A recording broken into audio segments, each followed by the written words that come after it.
Hi friends, welcome to our channel NR Infotainment. So இன்னைக்கு என்ன வார்த்தை பார்க்க போறோம்னா omnipresent. ஓகே, omnipresentனா எல்லா இடத்துலயும் present ஆயிருக்கு. ஓகே, வைட் ஸ்ப்ரெட் ஆயிருக்கு. ஓகே, இப்போ என்ன சொல்றாங்கன்னா God is omnipresent. ஓகே, கடவுள் வந்து எல்லா இடத்துலயும் இருக்காரு, நீக்கமற நிறைந்து இருக்காரு அப்படினு சொல்றோம் இல்லையா?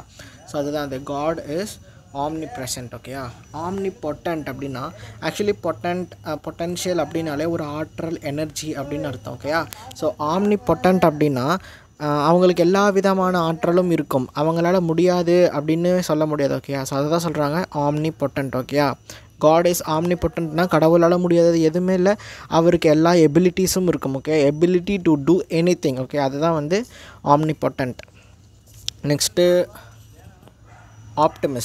ஆப்டிமிஸ்ட் பர்சன் ஆப்டிமிஸ்டிக்காக இருக்குது. ஆப்டிமிஸ்ட் அப்படின்னாலே பாசிட்டிவாக இருக்கும், பாசிட்டிவாகவே தான் அவங்களுடைய திங்கிங் இருக்கும். நான் ஒரு ஆப்டிமிஸ்ட் அப்படின்னா என்னுடைய திங்கிங் ஃபுல்லாமே ஒரு கிரிட்டிக்கலான சுச்சுவேஷன்லேயும் பாசிட்டிவாக தான் இருக்கும். ஓகேயா?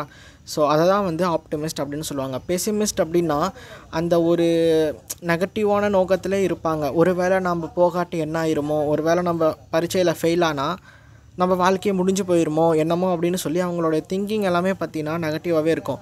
இதே ஒரு பர்சன் ஆப்டிமிஸ்ட்னா ஃபெயில் ஆனாலும் பரவாயில்ல, மார்க் இஸ் நத்திங் அப்படின்ட்டு இருக்கும். மார்க்கு தான் ஒருத்தரை தீர்மானிக்கணுமா அப்படின்னா கிடையாது. ஸோ அதையும் தாண்டி நம்ம என்ன வேணாலும் பண்ணலாம் அப்படின்னு அவங்களுடைய திங்கிங் ஃபுல்லாமே பாசிட்டிவாக இருக்கும். அதுதான் ஆப்டிமிஸ்ட், பெசிமிஸ்ட். ஓகேயா? Omnipotent, omnipresent, optimist, pessimist. So அந்த 4 வார்த்தை ஞாபகம் வச்சுக்கோங்க. ஒரே ஒரு ஹோம்ஒர்க்கு, உபிகுட்டிஸ் அப்படின்ற வார்த்தைக்கான அர்த்தம் மட்டும் போட்டுட்டு போங்க சரியா கமெண்ட்டில். பாய்.